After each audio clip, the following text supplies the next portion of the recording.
오늘 우리에게 주신 하나님의 말씀은 고린도전서 11장 27절에서 34절까지의 말씀입니다. 두 번 함께 선포하겠습니다. 나는 그리스도의 대사입니다. 하늘 정체성을 가지고 이 땅에 하나님 나라를 전합니다. 나는 그리스도의 대사입니다. 하늘 정체성을 가지고 이 땅에 하나님 나라를 전합니다. 아멘. 어제 말씀에서 바울은 주님의 성찬에 대해서 알려주었습니다. 오늘은 그 성찬을 우리가 어떻게 참여해야 되는지, 어떤 자세로, 어떤 마음으로 참여해야 되는지를 말씀해 주고 있습니다. 27절 말씀 같이 읽겠습니다.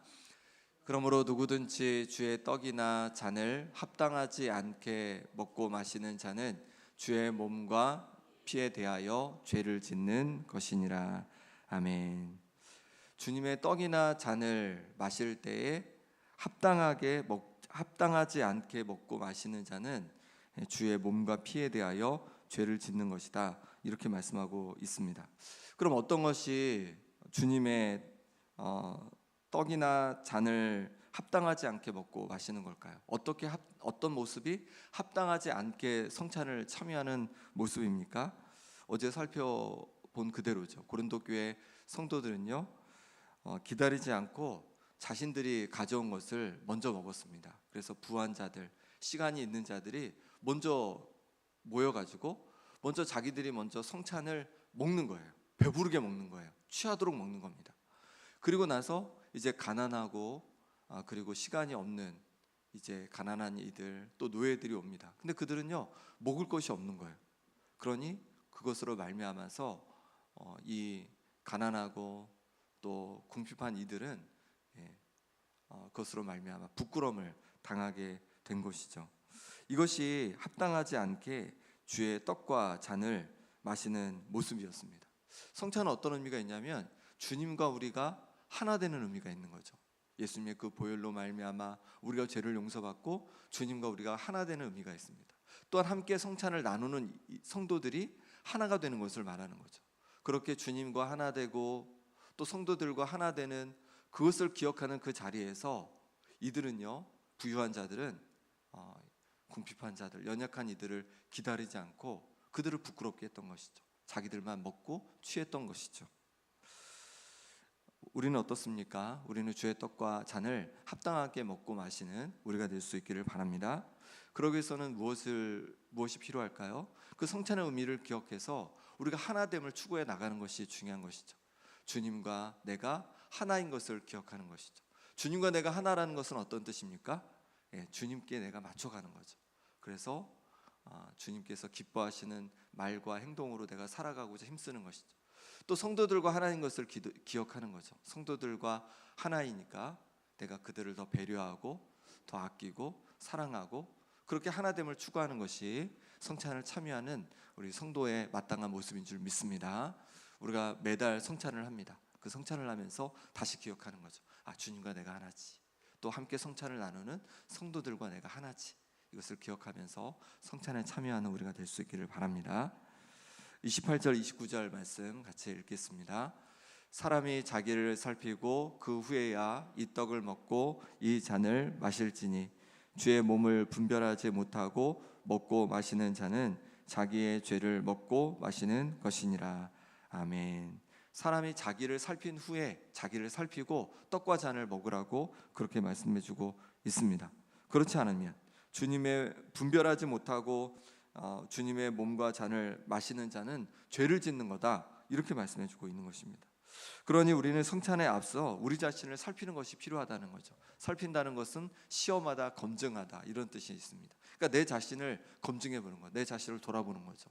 내가 주님 앞에 부끄러운 모습이 있지 않는지, 예수님께서 나를 위해서 십자가에 달려 죽어주셨는데 내가 그 은혜를 잊고 살아가는 것은 아닌지, 그리고 한몸된 성도들을 향해서 내가 잘못된 모습으로 살아갔던 것은 아닌지 내 자신을 돌아보고 점검하는 그런 시간들이 필요하다는 것입니다.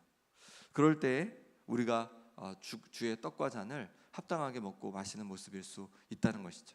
그러니 우리 자신을 늘 점검해 갈 수 있기를 바랍니다. 성찬을 하기 전에 또 주님 앞에 나올 때마다 내 자신을 돌아보는 거죠. 그래서 주님 앞에 내가 죄를 가지고 있는 것은 아니지. 나를 위해서 십자가에 달려 죽으신, 내 죄를 씻기 위해서 십자가에 달려서 주님께서 죽어주셨는데 오히려 내가 여전히 죄 가운데 있는 것은 아니지. 그래서 주님의 십자가를 욕되게 하고 있는 것은 아니지. 우리 자신을 살피고, 그래서 그것을 회개함으로 내려놓으며 또 주님 앞에 나아가는 우리가 될 수 있기를 바랍니다. 이렇게 주님 앞에 우리가 예배하는 자리도 마찬가지입니다. 주님을 찾고 주님께 예배한다고 우리가 하나님을 찬양하고 기도합니다. 그런데 우리가 우리 자신을 살피지 않는다면 그것은 참 의미 없는 일인 것 같습니다. 주님 앞에 나올 때마다 우리 자신을 살피는 것이 필요하죠. 그래서 주님께 기도할 때마다 우리 자신을 살피는 것이 필요합니다. 내가 주님 앞에 부끄러운 모습이 있지 않는지 살피고 그 모습을 회개하며 주님 앞에 나오는 우리가 될 수 있기를 바랍니다. 30절, 31절 말씀 같이 읽겠습니다. 그러므로 너희 중에 약한 자와 병든 자가 많고 잠자는 자도 적지 아니하니 우리가 우리를 살폈으면 판단을 받지 아니하려니와. 아멘. 29절에서는 분별하지 못하고 주님의 몸을 먹고 마시는 자는 자기의 죄를 먹고 마시는 것이다 라고 말씀해 주셨습니다. 그런데 30절에서는 정말로 이렇게 분별하지 못하여서 죄를 지은 성도들을 향해서 하나님의 징계가 있었다고 말씀하고 있는 것입니다. 약한 자들, 약해졌다는 것이죠. 그리고 병든 자들, 병들었다는 것이고, 잠자는 자들은요 죽은 것을 말하는 것입니다. 이렇게 자신을 살피지 못하고 하나님 앞에 나올 때 자신을 살피지 못하고 악한 모습으로 살아갔던 이들 가운데 이들이 약해지고 또 병들고 그리고 심지어 죽기도 했다고 그렇게 말하고 있는 것입니다. 모든 병이나 죽음이 또 약해짐이 죄의 결과다 이렇게 말하는 것은 안 됩니다. 그것이 하나님의 징계다 이렇게 말하면 안 되는 거죠. 다른 이유들이 있지만 그 중에는 그것도 있다는 것입니다. 내가 약해지고 내가 또 병들고 또 내가 또 누군가 죽음에 이르고 이런 것들이 때로 하나님의 징계일 수가 있다고 말씀해주고 있는 것이죠. 32절에 이렇게 말씀하십니다. 32절 같이 읽겠습니다. 우리가 판단을 받는 것은 주께 징계를 받는 것이니 이는 우리로 세상과 함께 정죄함을 받지 않게 하려 하심이라. 아멘. 바울은 여기에서 징계와 정죄를 구별하고 있습니다. 징계는 누가 받는 것일까요? 징계는요 하나님의 자녀가 받는 것이죠. 우리 자녀들을 징계하시죠. 사랑하지 않아서 징계하시나요? 아니죠. 사랑하니까 징계를 하는 거죠. 사랑하니까 야단을 치고 사랑하니까 혼내는 거죠. 왜냐하면 바른 길로 나아가도록 그렇게 징계를 하는 것입니다. 바울은 이 고린도 교회 성도들을 향해서 이것은 하나님의 징계라고 말씀하고 있는 것입니다. 정죄가 아니라 징계라고 말하고 있는 것이죠. 정죄하여서 세상과 함께 정죄를 받는 것이 아니라 하나님께서 그 사랑으로 징계하는 것이라는 거예요. 히브리서 11장 5절 6절에도 이렇게 말씀합니다. 내 아들아 주의 징계하심을 경히 여기지 말며 그에게 꾸지람을 받을 때에 낙심하지 말라. 주께서 그 사랑하시는 자를 징계하시고 그가 받아들이시는 아들마다 채찍질 하심이라 하였으니. 아멘. 주의 징계하심을 가볍게 여기지 말라는 것이죠. 하나님의 자녀들에게 징계가 있는데 그걸 가볍게 여기면 안 된다는 거죠. 그러니까 내게 어려움이 다가와요. 힘듦이 다가와요. 그러면 그것이 아닐 수도 있지만 하나님의 징계일 수도 있다는 거죠. 하나님께서 나를 향해서 매를 드신 것일 수 있다는 거죠. 바른 길로 인도하시고자. 그러니 그때 그것을 가볍게 여기지 말고 우리 자신을 돌아봐야 한다는 것입니다. 또 하나는 그 꾸지람을 받을 때 낙심하지도 말라는 것입니다. 왜냐하면 하나님께서는 여전히 우리를 사랑하시기 때문에 그렇다는 것이죠. 그리고 하나님께서 그 사랑으로 우리를 돌아보시는 것이기 때문에 그렇다는 것입니다. 그러니 때로 우리 가운데 여러 어려움이 있을 때마다 그럴 때 하나님의 징계일 수도 있다라는 것을 기억하시고 그것을 가볍게 여기지 마시고 그렇다고 또 낙심하지도 마시고 하나님 앞에 겸손히 우리 자신을 돌아보고 나아가는 우리가 되길 바랍니다. 그렇게 겸손히 나아갈 때 주님께서 또 깨닫게 해주시면 회개도 하고 또 깨닫게 하시면 내 삶을 바꾸기도 하고 그렇게 변화시켜 가는 거죠. 하나님의 뜻에 맞게 바꾸어 가는 거죠. 그러니까 하나님께서 우리를 더욱더 좋은 길로 또 옳은 길로 또 하나님께서 인도해 가실 줄 믿습니다. 33절 34절 말씀 같이 읽겠습니다. 그런즉 내 형제들아 먹으러 모일 때에 서로 기다리라. 만일 누가 시장하거든 집에서 먹을지니 이는 너희의 모임이 판단받는 모임이 되지 않게 하려 함이라. 그 밖에 남은 것은 내가 갈 때에 정하리라. 아멘. 고린도전서 11장을 적는 이유, 요 한 단어 때문입니다. 뭐 때문일까요? 기다리라. 기다려주라는 거죠. 그러니까 부한자들, 많이 가져온 사람들이 그리고 빨리 온 사람들이, 늦게 온 이들, 가난한 이들, 또 노예들, 노예된 성도들, 이들을요 기다려주라는 거예요. 기다려줘서 함께 먹으라는 거죠. 함께. 그래야 하나됨, 주님 안에서 하나된 성도의 교제를 온전히 나눌 수 있고, 그래야 성도들이 낙심하지 않을 수 있다는 거예요. 그래서 기다려서 함께 먹으라, 이 말을 하고 싶은 거예요. 제가 걸음이 되게 빨라요. 그래서 아내한테 맨날 혼나요. 같이 좀 가자고.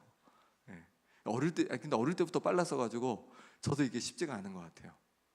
그리고 잘 기다리지를 못하는 것 같아요, 제가. 근데 주님의 사람은요 기다리는 사람이라고 말씀해주고 있어요. 이 말씀 보면서 이제 좀 더 잘 기다려줘야 되겠다라는 생각을 했습니다. 남자분들이 대체로 잘 못 기다리죠. 그래서 기다리는 것이 주님의 뜻이구나. 그래서 먹을 때도 좀 기다려주고, 또 길을 걸어갈 때도 좀 기다려주고. 왜 기다리는 것이 중요하면, 기다리지 못하면 함께 갈 수가 없습니다. 기다리지 못하면 따로 가야 돼요. 왜냐하면 사람마다 속도가 다 다르기 때문에 그래요. 수준이 다 다르기 때문에 그런 거죠. 걸어가는 속도도 다릅니다. 또 지식의 수준도 다릅니다. 믿음의 수준도 다릅니다. 그러니 기다려주지 못하면 결코 함께 갈 수 없고 또 하나가 될 수 없는 거죠.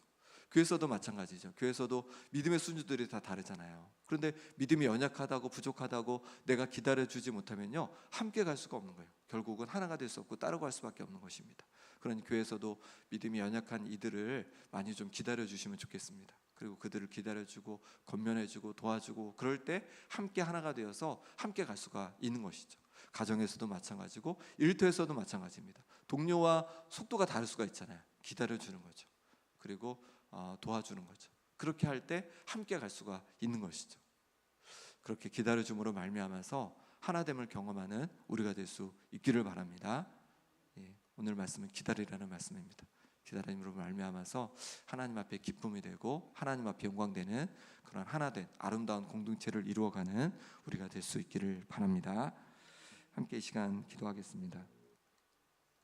이 시간 기도하실 때 주님의 몸과 잔에 참여하면서도 주님과 내가 하나이고 또 나와 성도들이 하나인 것을 기억하지 못했습니다. 주님과 하나임을 기억하며 주님과 동행하는 삶이 되게 하여 주시고, 또 함께한 이들이 또 하나님께서 하나로 묶어 주셨사오니 하나됨을 누리게 하여 주옵소서. 하나됨을 위해 힘쓰게 하여 주옵소서. 주님 앞에 나아갈 때마다 내 자신을 돌아봅니다. 주님, 오늘도 주님 앞에 왔사오니 나의 허물을 보게 하여 주시고, 주님 앞에서 정결케 하여 주시옵소서. 또 기도하실 때 어려움이 올 때 낙심하지 않고 좌절하지 않고 주님의 사랑의 징계로 받아서 다시 주님 기뻐하시는 길을 걸어가게 하여 주옵소서. 내가 나보다 약하고 느린 형제자매를 기다리는 배려와 사랑으로 교회와 또 가정이 또 일터가 하나 되는 은혜를 부어 주옵소서. 아픈 한우들을 위해 기도할 때 김봉자 권사님, 오기숙 권사님, 김병태 집사님, 강호윤 집사님, 최경 간사님, 임몽자 권사님, 현도와 현경우 집사님을 위해서 같이 기도해 주시고, 소망 요양원과 김영 행복한 지역 아동센터를 위해서 함께 기도하시겠습니다. 하나님 아버지께서 붙잡아 주시기를 원합니다. 주님께서 우리를 온전히 하나가 되었음을 기억하도록 아버지는 성만찬을 갖게 해주셨습니다. 아버지는 주님과 하나님을 기억하게 도와주시고, 그래서 주님 기뻐하시는 삶의 모습으로 날마다 살아가게 하여 주시옵소서. 아버지는 성도들과 하나라고 말씀해 주셨습니다. 하나가 되게 하셨사오니 정말 하나됨을 힘써 지키는 아버지의 모습이 될 수 있도록 하나님 역사하여 주시옵소서. 아버지 하나님께서 도와주시기를 원합니다. 아버지 하나님께서 부어주신 은혜를 부어주시기를 원합니다. 아버지 하나님께서 돌아보게 도와주시고 인식하게 아버지 하나님께서 살피며 나아가게 하여 주옵소서. 아버지 하나님께서 낙심하고 좌절하는 것이 아니라 주님의 아버지 하나님의 사랑의 징계로 붙기를 원합니다. 주님, 주께서 말씀하신 앞에 아버지 하나님 손이 나아가게 도와주시고, 그럴 때 주께서 부어주시는 회복의 역사들을 날마다 누리고 경험할 수 있도록 인도하여 주시옵소서. 아버지 하나님 이를 향해서 아버지 하나님의 사랑으로 나아가지 못했던 모습을 용서하여 주옵소서. 이제 아버지 하나님 정말로 더욱더 기다려주며 아버지 하나님의 사랑으로 그렇게 나아가는 역사가 있게 하여 주시옵소서. 아버지 하나님께서 도와주시길 원합니다. 아버지 하나님께서 만져주시옵소서. 심장을 주여 강건케 도와주시고 기한지 회복되게 도와주시고 아버지 하나님의 손전이 누임받게 도와주시고 배가 회복되는 은혜를 더하여 주시옵소서. 아버지 하나님께서 함께해 주심으로 말미암아 내가 강건케 도와주시고 끝까지 아버지 하나님 온전히 회복되는 역사가 있게 하여 주시옵소서. 신장을 주여 강건케 도와주시고 아버지 하나님 가운데 하나님 부으시는 역사를 경험케 하여 주옵소서. 성령의 가운데 주 함께해 주시길 원합니다. 아버지가 함께해 주시길 원합니다. 이곳에는 어린 영혼들 또 어르신들이 하나님의 사랑을 경험하게 도와주시고 하나님의 사랑 안에 온전히 아버지 하나님 나오게 하여 주시옵소서. 거하게 하여 주시옵소서. 섬기는 선생님들 가정 가운데도 하나님 평안을 부어주셔서 주님 주시는 평안으로 감당케 하여 주시옵소서. 주님 도와주시길 원합니다. 은혜 주시길 원합니다. 주님 함께 하여 주시옵소서. 주님 도와주시옵소서. 주님 잡아주옵소서. 하나님 아버지, 주님 앞에 우리가 하나이고 또 주님 앞에서 또 한 몸된 공동체임을 깨닫게 하시니 감사합니다. 주님, 하나님을 기억하여서 더욱 하나됨을 힘쓰는 우리가 되게 하여 주시옵소서. 하나님 아버지, 우리의 삶의 때로 어려움이 올 때에 그것으로 낙심하는 것이 아니라 정말로 하나님의 사랑을 기억하며 우리 자신을 살피고 그래서 더욱 하나님 기뻐하시는 정결한 삶으로 하나님 기뻐하시는 거룩한 삶으로 나아갈 수 있도록 인도하여 주옵소서. 하나님 아버지, 기다림을 주님 말씀해 주셨습니다. 하나님 아버지, 약하고 또 느린 형제자매를 기다리는 배려와 사랑이 우리 가운데 있게 하여 주옵소서. 그래서 우리 교회가 또 가정이 일터가 더욱더 하나 되는 은혜가 있게 하여 주옵소서. 아픈 성도들 기억해 주셔서 육신을 강건케 도와주시고 여러 어려움 속에 있는 성도들 기억해 주셔서 그 어려움에서 노임받게 하여 주옵소서.